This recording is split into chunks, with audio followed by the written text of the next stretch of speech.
Hi, I'm Kat, and we're going to be talking about my experience at Whispers Estate. So, I met Jasmine a few years ago through a mutual friend of ours at a birthday party, actually, at a hookah bar. And then a few months after that, I saw her at Tappers for Valentine's Day, where she was doing some tarot readings and some other like fortune-telling divination stuff with Third Eye Fortunes.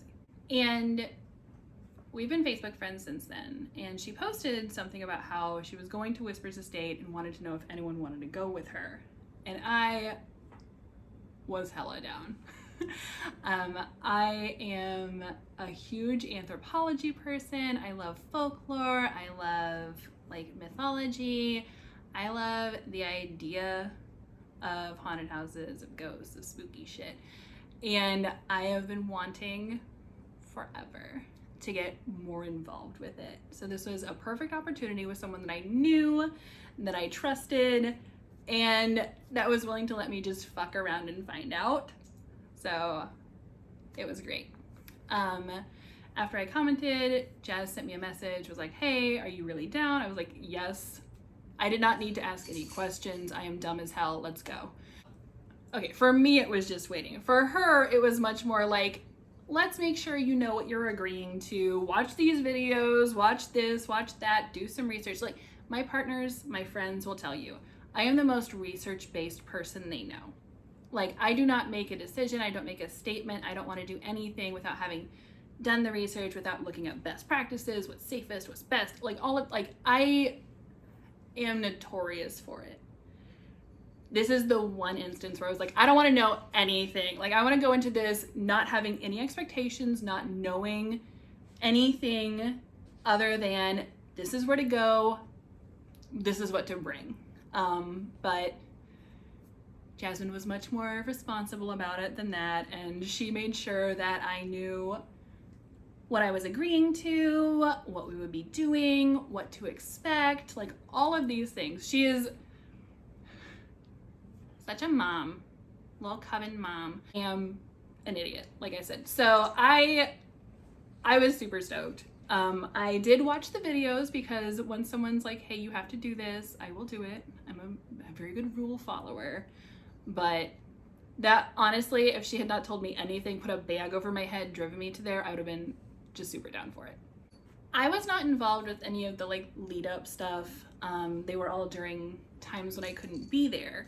So we had a group chat talking about what the plans were, what we were doing, like all of these other things. And Jazz sent me to the group chat like a bunch of messages like, Kat, like the cards say that you should be the middleman, you should be the liminal person, like the kind of grounding rod between the ritual in the basement and the seance in the attic. Are you okay with that? And I was immediately like, yes. And she was like, maybe you should think about what that would entail first. She was like, you would be alone on the main floor of the house for the 45 minutes that the Three Kings ritual can exist, that the seance is going to take, by yourself, haunted house, by yourself, haunted house, and you would be acting essentially as an additional barrier for whatever entities are coming up from the basement to help protect the seance. And honestly, infinitely more comfortable doing that than the actual seance. I don't know why, can't put my finger on it, but that felt so much better to me. So I was like, no, I'm 100% fine with that. I'm totally good with it. I will walk in a circle for 45 minutes. I have like very good attention to detail. There's no way I'll forget to like set the timer. I set 2 timers, in fact, for it. So I'm like, no, like I am like 100% fine with that as long as I can have like a flashlight. And I was granted a flashlight, so cool, done. It was just actually driving to Paige's house beforehand. We all carpooled. I rode with Nick and Haley, and then we met at a gas station to do some protection work before we actually went in. We did a knot tying ceremony, and then a couple of protective, like we used some sunflower oil, I believe, and just really kind of prepared ourselves, grounded ourselves, because at Whispers, you can't do any cleansing on the premises. You have to do it all beforehand or after you leave, nothing while you're there. So you better come prepared. So outside of the house, it's kind of just like standard old house. Nothing about it says, oh, this is fucking creepy, except for the fact that all the windows are painted black. That part's weird. But outside the house, other than like the very weathered angel statues, there's nothing that says this is any different than any other house that's been around for a while. It doesn't really look special, if that makes sense. It's just a white house. I took some pictures of it, like I sent them to people. I'm like, look, this is where I am. And they were like, it's a house. Cool. Inside is a little bit, like, I don't think the inside and the outside match up super well, because the inside is a lot darker. There's a lot of like dark wood, dark paint. It feels much more oppressive inside than out. Outside, like it's all painted white with like black trim. It's very not airy feeling, but also not eerie feeling. And then inside feels dark. Even with the lights on, it feels dark. And part of that is probably because the windows are either painted black or covered in cardboard, but you do feel very closed in when you're in it, even though it's a huge house. So I very deliberately did not read anything about the house, about the history of the house, about what to expect in the house, what has happened there before, any of those other things, because I wanted as objective an experience as I could get. So it's that thing where if you know what to expect, you might convince yourself that that's what was happening. You know, if you expect to hear certain words, you expect to see certain things, you might hear or see those things because you expect to hear or see them. So I wanted to not do that at all.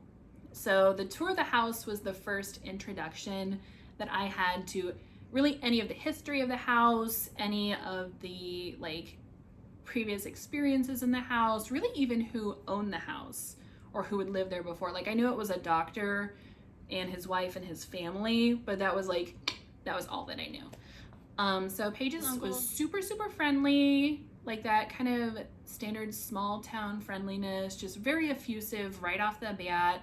Really just learned all of our names super quickly. It was just a really, really nice guy. Obviously very enthusiastic about owning the house and about the tour itself. He had all these gizmos and gadgets that he was so excited to show us. And then the groundskeeper was also there. She was there the entire night to kind of keep an eye on things, make sure that we were okay, make sure that the house was okay. But she was pretty quiet. Would only really speak up when prompted directly, whereas he was very, very chatty. He had so much information, wanted all of us to have all of that information too. Through the house, we got a lot of information on like who had lived there, what their lives were like, what we knew about them, where things had happened before, what we couldn't do in the house, what had happened, what hadn't happened before. We heard some EVPs, we saw some like examples using some of his equipment. He had some like recommendations on what we could try to do or what we shouldn't try to do, or what had worked in the past versus what hadn't. So we did get a lot of information that I think some of the other people already had, but I didn't, because again, I wanted this time for me, I wanted to not have those informations. After we finished the tour, as people were bringing in their stuff and all of these things, Paige's uncle offered to demonstrate for me, Jordan, and Josh use of this SLS, which I don't remember what it stands for, but it was a tablet essentially with a camera that detected, I believe, I think it was heat signature, some sort of like heat energy. And we took it upstairs onto the second floor. So there's the basement, there's the main floor, there's the second floor, and then there's like the attic with like the seance room, the Oculus room, and this room with a creepy bed in it. Just a creepy bed and some chairs. Didn't like that room. It's a weird room to have. Went upstairs to Rachel's bedroom. Rachel is a little girl, and this room is the room that Sydney talked about that was full of dolls. So many dolls. Dolls that were older, dolls that were newer. Apparently when people visit the house, sometimes they'll bring dolls and toys and candy and like other offerings for the inhabitants of the house. And one of the things that a lot of young women bring are dolls for Rachel. At the foot of the bed, there was a porcelain doll that I recognized very well because it's the first one I ever had when I was a baby. So connection. So we're up in the doorway of Rachel's room, and we got all the lights off except for our flashlights that are just basically pointed at the ground, just so we like can see essentially where the door jamb is, so we don't trip. And Paige's uncle was using the SLS, and immediately an image appeared on it, and it's just like a very, very jerky, like green stick figure. Saying, hey Rachel, hey honey, can you wave? Can you do these things? And I have infinite fuck around and find out energy. So I was like, what is she gonna do if someone goes in there with her? How does she react if someone moves in there with her? You can go in there right now, and everybody else just walk right through the middle of the Braver bed. than I am. What's your name, honey? Cat. You see Cat here right beside her? Cat, wave at us, okay? See that? That's exactly what the other one did, isn't it? Yeah. He was like, I do not know. I was like, great, I'll do that. So I had been like recording a video, and I handed my phone off to whichever guy was standing next to me, and I was like, here. And I walked over to where this like stick figure of energy had been. Okay, there's Cat. That's Cat. Stand still, Cat. Might have scared her off. What do you guys think? And I just like hung out there, and she immediately disappeared. And then he's like, well, this has happened before, like where we don't find them. And he was like, and I'm gonna look on the ceiling. There it is. It's right by the ceiling fan. It's on the ceiling fan. It jumped up on the ceiling. He explained to me that if there are such things as spirits, the rules of physics don't apply to them. And then on the ceiling, you can see the little stick figure of energy, like jerking around on the ceiling, crawling around, maybe. That's what he said it looked like, or moving around of some sort. Apparently at one point it was directly over me and I couldn't feel anything differently. It's really interesting to watch back. Like, I was definitely nervous or apprehensive a little bit. I couldn't tell if it was like actual like energy in the room or just like, I'll bet this isn't what I'm supposed to be doing. Like, it feels transgressive, right? To do something that you're like, most people wouldn't do this. Most people, like, at least one of the guys that was up there was like, there is no way I would have gone into that room. And I was like, well, that's what I'm here for. I am here to just do dumb shit, eat hot chip, be bisexual, and lie. Like, that's what I'm here for that. I'm here to just fuck around, find out. Like, I want to know and I want to see and I want to do all the things that like my little lizard brain, my smart brain is like, no, we should not do those things. The SLS, after we left Rachel's room, we walked it around a little bit more of the upstairs, and as we were passing the upstairs bathroom, so all of the bathrooms in the place except for one, he was like, women should not go in here by themselves. This one, no one should use by themselves. So like, I don't know, pairs bathrooming. But apparently there have been a lot of experiences in all of the bathrooms except for the one that is like connected to the back door that you like go through to get to the basement. So we did see something in there for a split second. I mean, it was so brief, but like it's a bright green light. So like it very obviously something showed up.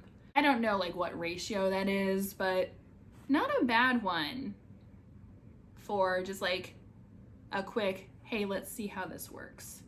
Now, we did not see in the downstairs area that big black that they had talked about, so still waiting for that one. So after that, we got ready to do Three Kings and the seance.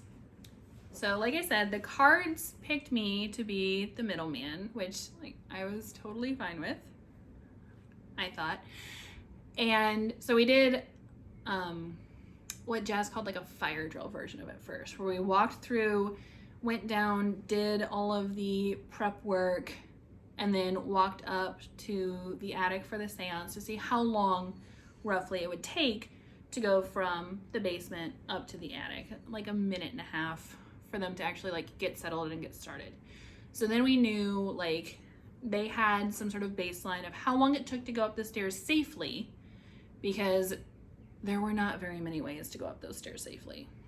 Let me tell you, there were like 2, and one of them is slowly and one of them is more slowly. Let's see, Jazz in the basement, me on the ground floor, getting 6 people up the stairs to the seance room safely and quickly, not as easy as you might think. So we went down, got everything ready. I was the official knot expert for the night.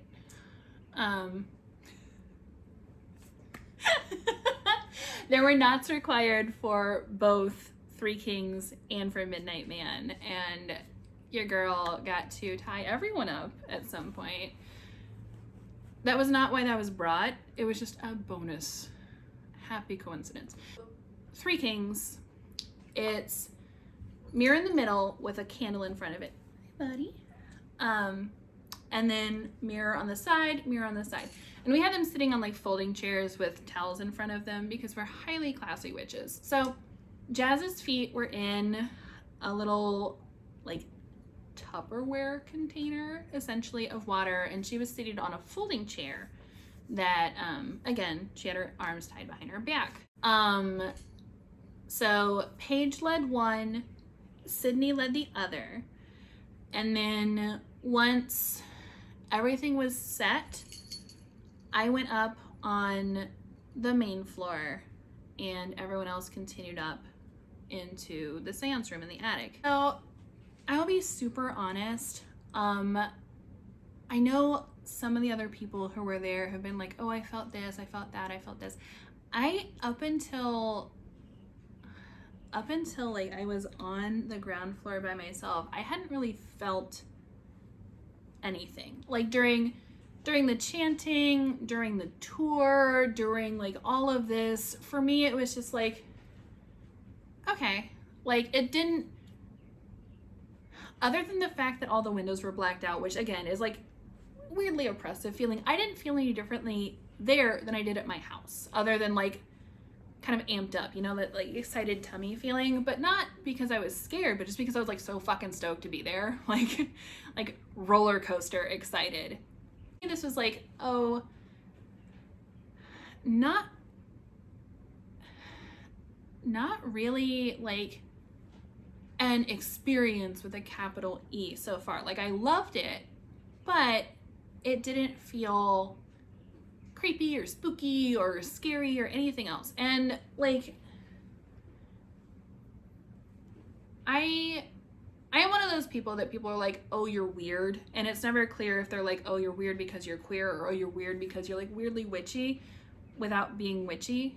But a lot of people assume that I'm something like more of an empath than I am. I'm very empathic towards people, but not so much towards anything else that I've ever noticed anyway. So as of like actually being isolated, I didn't really get anything. Like there's sadness in the house, but it's an old house that a lot of people had hard lives in. There's sadness in the foyer because there was a fire where a little girl was really hurt. There's sadness in, you know, in the upstairs because this doctor's wife, Jessie, the mom, like had a really hard life. There's sadness in the doctor's rooms because patients died there or were sick there or were told bad things there. There's expectation in the house from people who go there and expect something. You know, there's all of these things that are in the house, but from what I could tell and from what I felt, there wasn't any one in the house.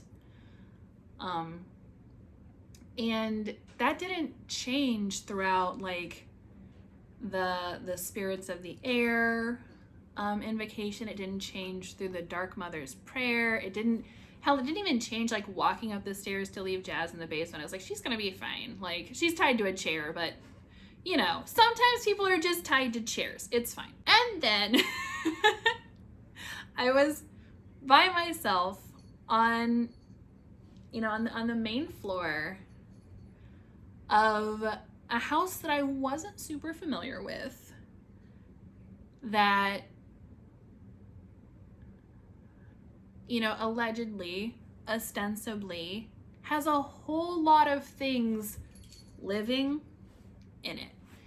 And I didn't realize when I agreed to be the middleman how much I would hear from the basement. I could only hear a little bit of the seance. Like, I could hear when they were doing the evocation. I could hear when they were doing the invocation. I could hear some of it. I couldn't hear like the questions they were asking, but when they were all talking together, I could hear them. Because it was like up through, I think, 1 or 2 closed doors, which makes sense that I wouldn't be able to hear a whole lot. The basement, not closed off at all. Just stairs up, a room, me. And heard the wildest shit. Like, at one point, I took a voice recording and I sent it to someone because I was like, this is what I'm listening to.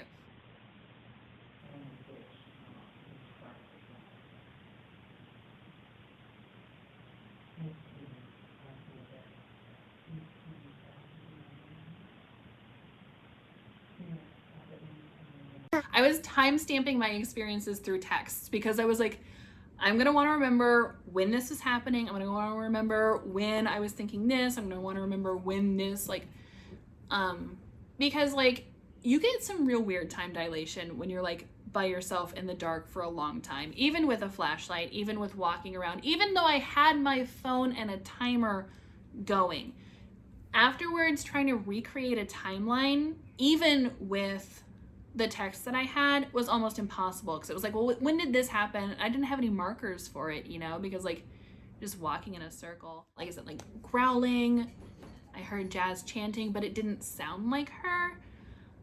She has a very distinctive way of speaking. And if you've ever heard it, it's got this like really, it's a lot of drawl. It's not a lot of enunciation. It's a deliberate way of speaking that sounds undeliberate, if that makes sense. And what I heard from the basement was highly enunciated, and it was deeper than I've ever heard her speak before. And it was like good, great. I'm really enjoying this. I love what's happening right now. I've never been so happy in my life. There were a few things that were much louder than anything else. At one point, and I know that Nick mentioned this in his video, Jazz yelled "fuck you" very loudly, and it aligned with something harmful in the seance audio. Legitimately, the scariest experience of the night for me was I heard Jazz down in the basement. I heard a splash and then like a bunch of like flap, flap, flap, flap, flap, like wet feet on tile. And I was like, okay, well, her feet would be wet, but why is she coming up here and how is she getting that chair up the stairs? And I was like, okay, I must be like imagining this, or I'm hearing something. Like, I don't want to think about what I'm hearing. Pretty much. I'm like, don't make me like actually interrogate the noises that are happening. I'll do that later when I can turn more lights on. So the house is set up like the basement comes up, and then there's the door that leads outside to the back. And then there's that little mudroom bathroom with the washing machines in it. That's the only safe bathroom. Then there's like the kitchen, the dining room where we set up all of our stuff. And then there's the hallway. Like on one side, there's the hallway to the outside and then the stairs up. On the other side, there's like the sitting room, the like little foyer area. And I am in the hallway close to the front door, pretending that I can't hear what's happening. And I turn around and the groundskeeper is standing in the doorway, just staring at me. She does not have a flashlight. She did not turn on any lights. And she's just like hanging on the door, just like, Hey, what's she doing down there? And I about died. Like, I'm doubled over, panting, because the woman almost gave me an attack. And it, like I said, it was immediately after the splashing and the flapping, and I was like prepared for something to be there, but I was not prepared for something to be there. And then it was an actual person, which was so much worse somehow, because I knew where the actual people were in the house, except for her, because I thought she'd gone to sleep. So as soon as I could breathe again, I was like, she's doing a ritual. They're doing a seance. Everything's fine. I still don't know what that flapping noise was, because the woman wears New Balances or some like sneakers, and she walks so quietly. So it was not her. Not her. Have not figured that out yet. Terrifying. Would not recommend that particular experience. It keeps going, and I start to hear little things on my floor. Tiny things. So one of the like gizmos that Paige's uncle had is called a REM pod, and it looks like a little white, kind of like no bigger than that, just little white like electronic doohickey with an antenna that comes out of it. And it has 4 little red sensors, and as magnetic, I think electromagnetic energy gets close to it, it beeps. And things that are not electromagnetically charged don't beep. So he showed us with a rug, and I also tested it myself using a styrofoam cup. And Virgil was very much like, get the fuck out of my house, I don't want to talk to you. So never empty the city through Virgil. Yeah, they picked up on that. Then we got a little bit of... So I had originally planned to carry it around, but having my hand under it also made it beep. Like, there was not enough separation between my hand and the antenna for it to not beep. So I just turned it on and I put it on the coffee table in the foyer, like little sitting room. So like there's the piano, chairs, 2 jukeboxes, or like gramophones, phonographs, whatever, and coffee table. So I just had it sitting on the coffee table. It was stone cold fucking silent for a lot of it. And around the 20 to 30 minute mark, because I had an alarm set for 30 minutes so that I could let the seance know that they had 15 minutes left. Around the 20 to 30 minute mark, it went beep, beep, which means that something very briefly was close to it. A couple minutes later, I heard something small and metallic fall down a couple of stairs. Not very many, like not all the way down the stairs, but down a couple of them. And this is before the seance had even like hit that 30-minute mark. It was before anyone would have been coming down the stairs. It was after Sandra had scared me. So, and she just went back to her room. So not behind me where the stairs were. Also, I want to point out, there were like little toys and balls and stuff all over the house, both that people had brought there as offerings and also just that like were in the house to like test things like this. So the fact that something like was available to fall down the stairs didn't surprise me. It was the fact that something did. A little bit after that, in the kitchen, there's the door that leads up to the servants' quarters and that incredibly dangerous staircase. It's a very steep staircase. The main one like turns a couple of times to go the same amount of like height. So this one is just like super steep. So it's super dangerous and like no one uses it. Like there's a baby gate at the top to prevent you from using it. and I heard the bell, like a jingle bell. They have jingle bells on all the doors, so you can hear when they open. I heard the bell on that door sound just once, and it was muffled. But also it couldn't have been anything else.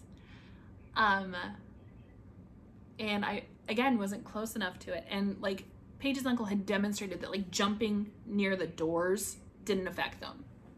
Like there's a closet up in Jesse's room that will open by itself. And he was like, it's not from walking past it. He jumped up and down. Like the closet was shut. This door was shut. Nothing should have moved it. And then I heard the REM pod bip one more time. I'm still hearing like all sorts of fucking wild shit from down in the basement, chanting. I can hear Jazz just like almost taunting things. One time she called something a low vibrational entity and also called it low-key rude. I have never been so happy with anything in my life.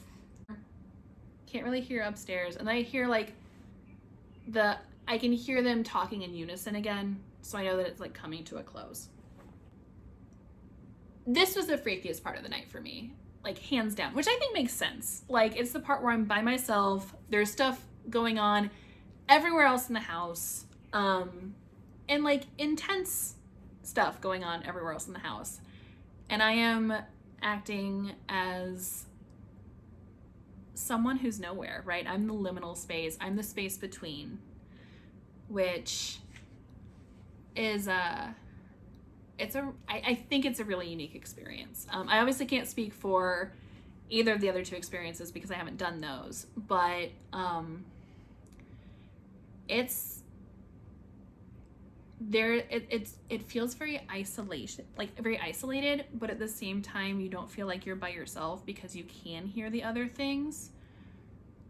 So it's really kind of surreal because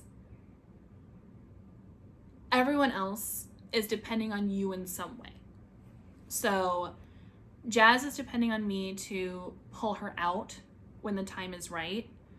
The seance was originally depending on me to like also give them a time update, but also like I'm essentially another like layer of protection between whatever like entities are in the basement and the actual like seance. So it's a lot more, I don't want to say it's more responsibility than I was expecting because like I didn't really have to do anything other than just like be in motion for like 45 minutes. But it feels like more responsibility emotionally than I was expecting it to. And I think if I hadn't been able to hear as clearly everything that was happening, it wouldn't have felt as heavy as it did. But the fact that I could was it was a surprise. So the seance wraps up. I hear the first person start to come down the stairs, and as soon as I heard them hit the ground floor, I was like, all right. And I went down the stairs to get Jasmine carefully, because if I fell down the basement stairs, it would not help anyone at all. But I was gone so fast that when Haley came down the stairs, they started looking for me in other rooms because they were like, she could not be gone already. They were looking for me like in the doctor's suite because they were like, there's no way that she's already downstairs. So I got down to Jazz, and like, I'm not unfamiliar with tying knots, and I'm not unfamiliar with rope, but the knots were not where I left them. And from Three Kings, and there was a lot of movement that could explain that, but the direction that they twisted doesn't seem to match up with the direction that Jasmine was moving the most.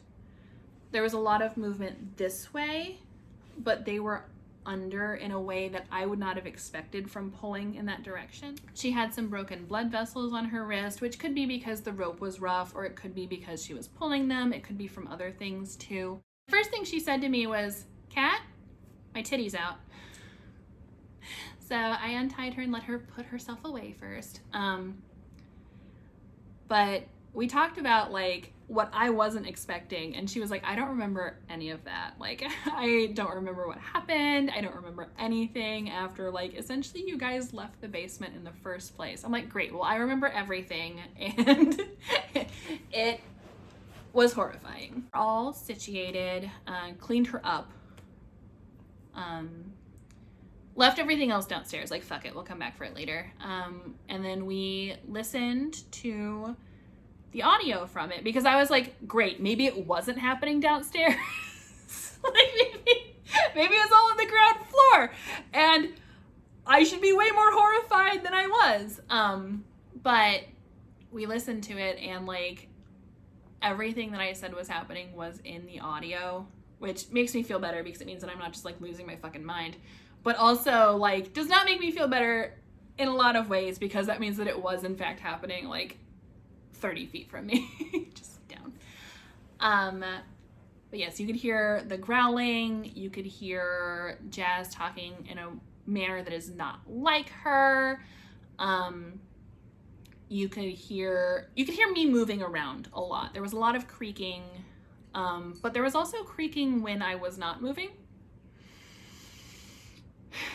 Because like occasionally I did just like stand still for a little bit. It was like, eventually I just don't want to walk anymore. I just want to stand here.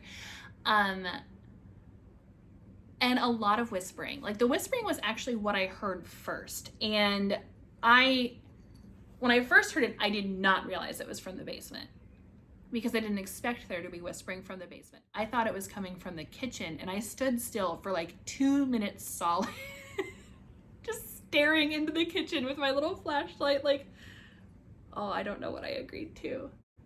Until I realized that I could hear Jasmine and I was like, oh, okay. We listened to the audio. We heard all sorts of fucking wild shit. Well, not only listened to the audio, but also like watched some, mostly listened to it because like it's a little screen and there's a bunch of us. But yeah, it was like getting confirmation that I was hearing what I thought I was hearing was nice. And then also seeing like what lined up with the text that I had sent and like with the audio recording that I had taken. It's really interesting. It's like putting together like a little Nancy Drew puzzle, only if Nancy Drew dealt in like way more serious shit than she actually did. But yeah, the post-mortem for it was interesting. And then hearing like the seances experience in addition to that was interesting. And like watching the video with the seance audio layered over the Three Kings, which is only on Patreon, was really interesting. Because like I was kind of removed from both of them, but kind of not at the same time. So watching that and like going, oh, this is where this was happening to me. Oh, this is where this was happening to me was really interesting. And of course, like mine's the only experience that can't be layered like that because I wasn't recording in any way. So it was just like essentially my little like digital diary. And then just like, oh yeah, this is when. So, also honestly, like one of the scariest things for me was like very early on, Jazz coughed and then choked. And I was like, oh God, like I have tied her to this chair and she is choking. And what if something terrible happens to her? Like, what if we go down there and like she's asphyxiated or something? But then she made noise afterwards. I was like, okay, cool. I don't want to have to go down there and do CPR in the middle of this ritual. I feel like That would really, really ruin it. after we like reviewed some stuff and debriefed a little bit and had like a little bit of time to just breathe and have the lights on and like smoke if you needed to and get some food back in ya if you needed to. we started doing preparation for Midnight Man. Like we cut some holes in some cups to put the candles in so we wouldn't make a mess. We got the little cups of salt just in case. So it's this like Victorian era like parlor game essentially, where you open up all the portals in a house. So doors, windows, closets, all of them. And then you walk through and you close all of them.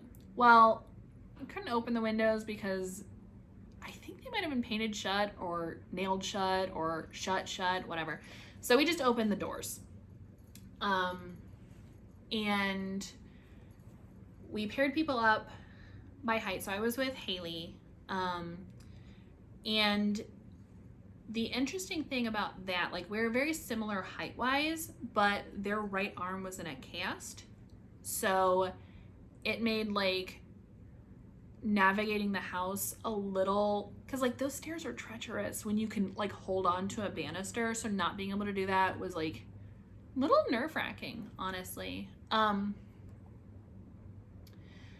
then just like moving through the house knowing that there is some like vague threat is it's definitely something. And like by this point it's like 3 a.m. It is late, and like for most people, like I'm like a chronotype 5. It's like, oh, you don't sleep. I'm like, I know. So like when Jazz initially told me, she's like, we're probably not gonna get home until 4. I was like, great, I'll still be awake then. Like on the weekends, 7:30 in the morning. That's my bedtime. So it's late, and like your brain starts doing some weird shit late. So we're going into like every nook and cranny. Like Haley is an incredibly thorough person.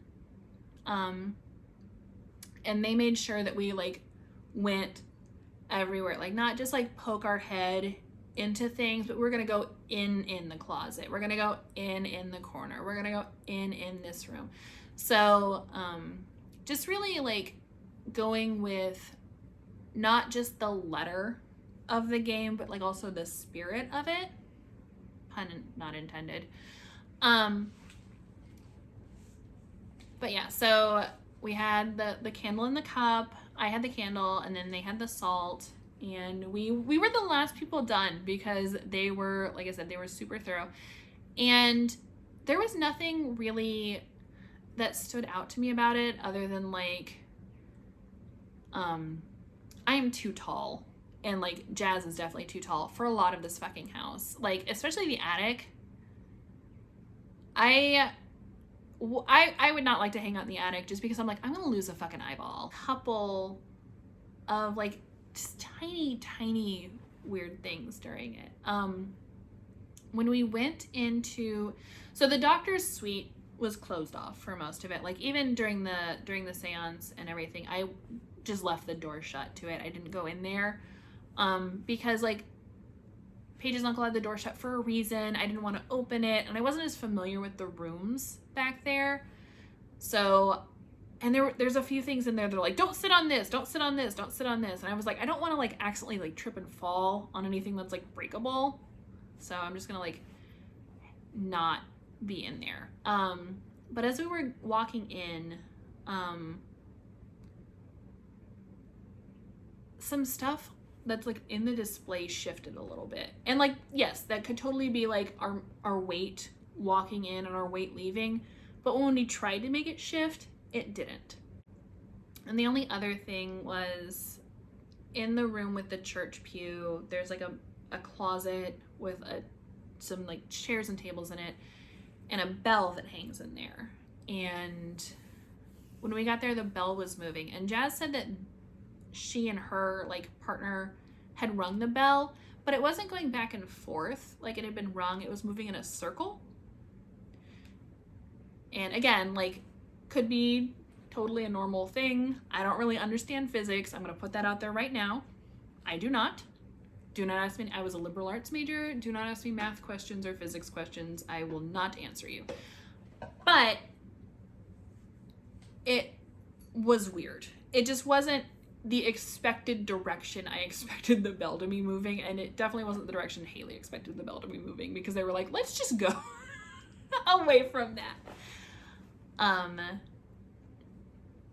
But yeah, we all made it to the door with no additional complications. So if you wanted to visit Whispers, there are a few things. Like, you definitely want to wear shoes that feel like you feel secure in.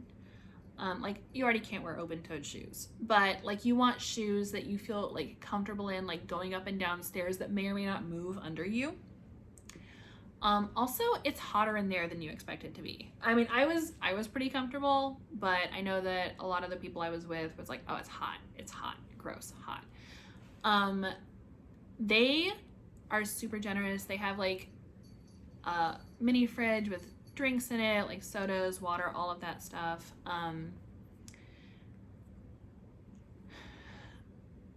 Yeah, I really enjoyed my experience of going in, like, almost not blind per se, but without knowing a whole lot about what I should expect, because that made what actually happened more interesting to me. Because if you go in with like a lot of like pre-expectations, if it's not as active as you expect it to be, then it's disappointing, and if it's more active than you expect it to be, maybe it's horrifying. I don't know. But like, have an open mind, have fun with it, be respectful. Like, I know our group, like, a lot of people who go in are like, oh, I'm ghost hunting, I'm seeking them out, I want to provoke them, I want to do stuff. And we didn't want to do any of that. We just wanted to communicate with them. And maybe that's why we had such a relatively like low key, like, not boring, but like, not like, I know Haley got scratched, but there were no biting, there was no pushing, there was nothing violent really, other than the scratch on their neck. So like, I think maybe that's something to keep in mind, that the energy that you put in is probably the energy that you're gonna get back. So the bathroom with like the washer and dryer in it was very safe. I can't vouch for any of the others. So my only real experience with anything like paranormal or spiritual, other than like some like tarot readings or like general like fortune tellery stuff, is playing like Stiff as a Board, Light as a Feather as a kid. Like, that was it. And then like I said, I have a background in anthropology and folklore. Like, folkloristics is my fucking jam. So I am very familiar with seances in the abstract. Like, I know kind of what to expect. I know kind of what like it looks like going in, but I didn't know a whole lot about what the actual practicalities of it looked like or sounded like. So just hearing some of what was said, knowing that like people were being called by names that they no longer went by, that people were being recognized, that there was like relatively clear communication, was like kind of mind-blowing to me, because you see a lot in media and pop culture that gives you like certain expectations, certain like ideas of what things are going to look like, and then it turns out the actuality is much different, and in ways that I never would have expected and never could have expected, but that like simultaneously weren't like altogether surprising. Just in my little anthropology brain, just really interesting. But at the same time, like I said, I don't know that I would have been comfortable doing this seance, and I don't know if that's like kind of this instilled kind of like deep-seated fear of like specifically talking to like the dead, or if it was just the idea of being like in a ritual I couldn't leave. Because like with the middleman, like I felt more in control because I was like up and moving and walking around. But both for like Three Kings and the Seance, like you're in a chair and you're there, you're seated. And it feels like there's not as much freedom during that. Like I felt very self-directed and very like in control during being the middleman, and I don't know if I would have during Three Kings or during the Seance. Although I do know that Jazz said that she wanted, or she thought maybe she wanted me to do the Three Kings ritual next time, so we'll see. So actually doing the Three Kings ritual, like I talked through this with one of my partners after like coming back from this and like telling him that Jasmine had said that, and he was like, well, how would you feel about that? I was like, I don't know. Like I want to say that I think I would handle it well, because I want to think that I would handle most things well. Like we all want to think that we're in control and we're like good at stuff. And like I know like psychologically, if you sit in a relatively dark room and you look at your reflection for long enough, your brain starts doing some really weird things. So like I know that I would expect some very weird things. But after hearing some of the very, very weird things and like seeing like some of the physical aftermath of some of the weird things, like I was like, I don't know. I'm willing to try it because I'm willing to try many things at least one time. But I don't know if that's something I'd want to know like way more about or way less about, you know what I mean? Where it's like, I either want to know everything there is to know and everything I could possibly expect so that I can be as prepared as possible, or I want to be totally surprised by it, and I do not know which one I would rather. Because on the one hand, like, there are so many ways it seems like it could go very badly. I know that like Sydney was saying that she expected Jazz to be like unconscious, or she was really worried that some, like there were gonna be like really bad after effects, and like I think Paige said like something similar. So like there's obviously so many ways it could go very wrong, but at the same time there's no guarantee that it would go very wrong. And I have seen a successful, like, not super dangerous, not super bad outcome from it. So I don't want to rule it out. Like, yeah, Jasmine's got so much more experience with all of these spiritual things that I know like none of, and I feel like it would kind of almost be like giving a 5-year-old like keys to your car and being like, go park, like you've seen cars before, it's fine. So I don't know, like I am both very excited by the prospect and incredibly scared of the prospect, and I think that is maybe my sweet spot for all of this stuff, because like I said, my goal in the first place was to go there, fuck around, find out. Like that is literally what I put in the Google Doc. That is the entire energy that I took with me, because it's the one place where I don't have like this compulsion to have like this encyclopedic knowledge of what I'm doing beforehand. Like I was with people who knew what they were doing. I was with people who were going to do this as safely as possible. And for once, I didn't have to be the adult. Like, yeah, I mean, I had to make like good decisions and be careful about stuff. Physically careful. But like, Paige's uncle was like, oh yeah, people who sit in this bathtub upstairs in the dark, like they have stuff happen to them for like, they sit in there for like 5 minutes. It's like, I'll do that. I don't care. I will do like literally anything. I will go in this room with this like energy thingy. I will do that. I will be the middleman. I will do all of these things. And I just want to see what happens. So I can't rule out that I would absolutely do that. But also I would want a longer piece of rope and a better chair, frankly. It was not a good chair. All I can say is I would 100% do this again, and I will 100% get in whatever car anyone tells me to do to go wherever the next place is. Thanks for watching.